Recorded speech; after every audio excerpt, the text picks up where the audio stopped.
ಕೋಟಿ ಆಗುತ್ತೆ ನೋಡಬೇಕಲ್ಲ. ಈಗ 4 ವರ್ಷದಲ್ಲಿ ಮಾಡ್ತೀವಿ ನಾವು ಅಂತ ಹೇಳಿದ್ರು,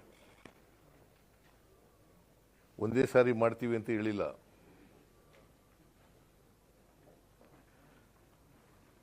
ನಾಲ್ಕು ವರ್ಷದಲ್ಲಿ ಮಾಡ್ತೀವಿ ಅಂತ ಹೇಳಿರೋದು, ಒಂದೇ ವರ್ಷದಲ್ಲಿ ಮಾಡಿಬಿಡ್ತೀವಿ ಅಂತ. ಈಗ ಬೈ ಕನ್ಸೆಂಟ್ ಆಗೋದು ಇದು, ಪರಸ್ಪರ ಒಪ್ಪಂದದ ಮೂಲಕ.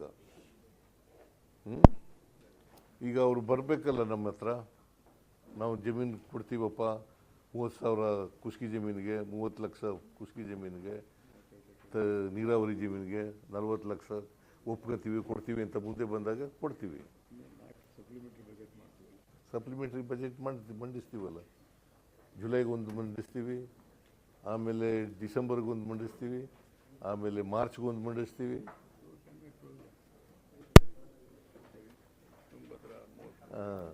ಆಮೇಲೆ ತುಂಗಭದ್ರಾ ಜಲಾಶಯ ಇದೆಯಲ್ಲ, ಅದರಲ್ಲಿ 33 ಗೇಟ್ಗಳು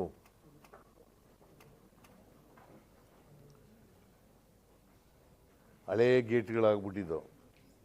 ನಿಮಗೆಲ್ಲ ಗೊತ್ತಿದೆ, ಹೋದ ಸಾರಿ ಒಂದು ಗೇಟು ಕಿತ್ಕೊಂಡೋಗಿ ಆಮೇಲೆ ಅದನ್ನು ರಿಪೇರಿ ಮಾಡಿದ್ವಲ್ಲ, ಅದಕ್ಕೆ ಈ ಸಾರಿ ಎಲ್ಲ ಗೇಟ್ಗಳನ್ನೂ ಬದಲಾವಣೆ ಮಾಡಿಬಿಡ್ತೇವೆ. ಮತ್ತು ಜೂನ್ ಒಳಗಡೆ ಅದನ್ನೆಷ್ಟು ಮಾಡಬೇಕು ಅಂತ ನೀರಾವರಿ ಇಲಾಖೆಯವರಿಗೆ ಕಟ್ಟುನಿಟ್ಟಿನ ಸೂಚನೆಯನ್ನು ಕೊಟ್ಟಿದ್ದೀವಿ.